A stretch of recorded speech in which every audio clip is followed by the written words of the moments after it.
Tonight, when the sun goes down, you're going to flip a switch. Light will flood the room, and you won't think twice about it. But for almost all of human history, that switch didn't exist. When the sun dropped below the horizon, the world went dark, completely dark. And in that darkness, your ancestors did something you'd find very strange. They woke up. Not all of them, not every night, but often enough that researchers now believe it was completely normal. Somewhere in the middle of the night, in the deepest part of the dark, people simply opened their eyes. And then what? For a long time, scientists assumed this was a problem, a flaw, something to be fixed with medication. If you wake up at 3 in the morning and can't fall back asleep, you've probably been told something is wrong with you. Maybe you have insomnia. Maybe you need a pill. But what if the problem isn't you? What if the problem is the night itself? Or rather, what we expect from it? Historian Roger Ekirch spent years digging through old letters, diaries, court records, and medical texts from pre-industrial Europe. He was looking for clues about how people actually slept before electric light existed. And he found something strange. Over and over again, ordinary people described 2 distinct periods of sleep each night, with a gap of waking time in between.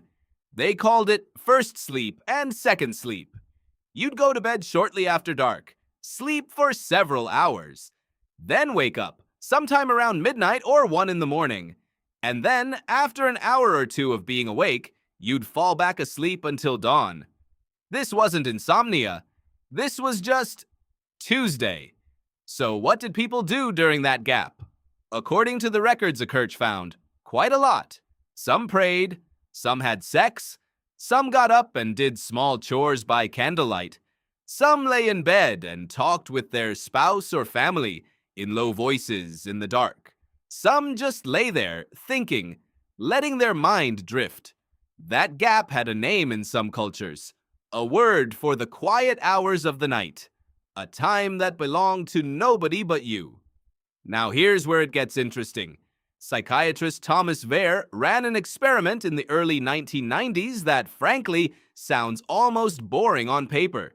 He took a group of people and put them in a controlled environment with no artificial light. For most of the day, they sat in darkness. Just darkness. For about 14 hours at a stretch, mimicking the long winter nights our ancestors would have experienced. At first, the participants slept a lot. Their bodies seemed to be paying off a sleep debt, the kind most of us carry around every single day without realizing it. But after a few weeks, something shifted.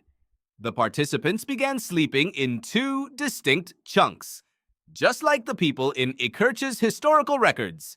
They'd sleep for a few hours, wake up for an hour or 2 in the middle of the night, calm and alert but not anxious, and then drift back into a second sleep. And during that waking period, Wehr measured their brain activity.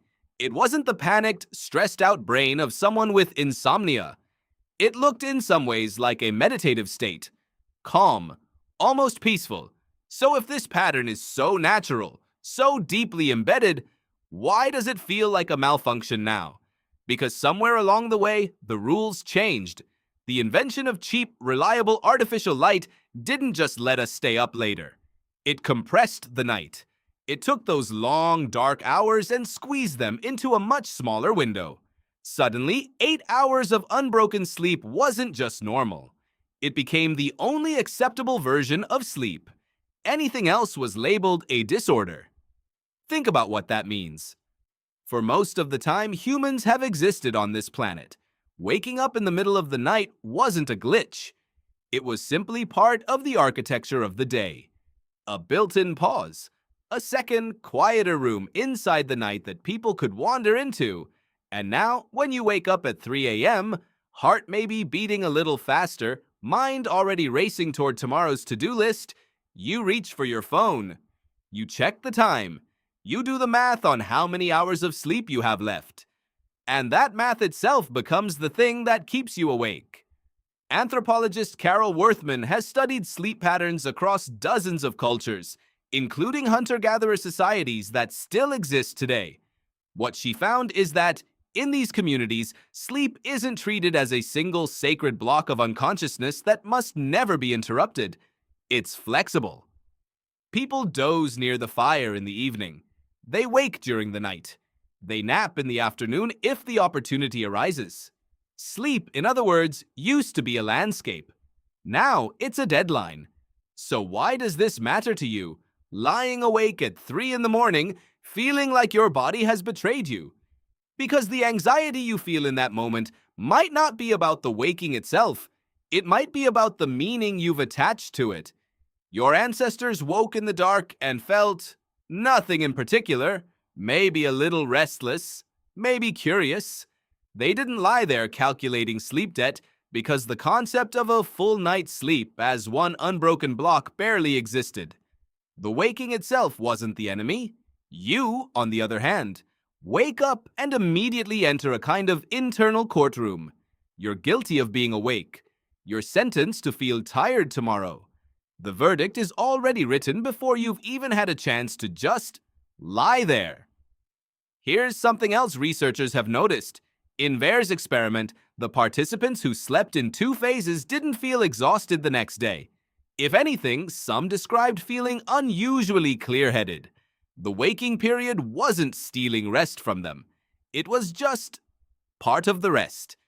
Modern sleep researchers have started exploring something called sleep maintenance insomnia, which is essentially the medical term for waking up in the night and struggling to fall back asleep. But some scientists now argue that for many people, this isn't a disorder at all. It's a mismatch. A mismatch between an ancient biological rhythm and a modern cultural expectation that says sleep must be one continuous, unbroken event or it doesn't count. Imagine if, instead of panicking, you treated that quiet stretch the way your ancestors might have. Not as a failure, not as a problem to be solved before you can go back to sleep, but as a kind of mental hallway, a space between rooms. What would you do in that hallway if you weren't afraid of being there?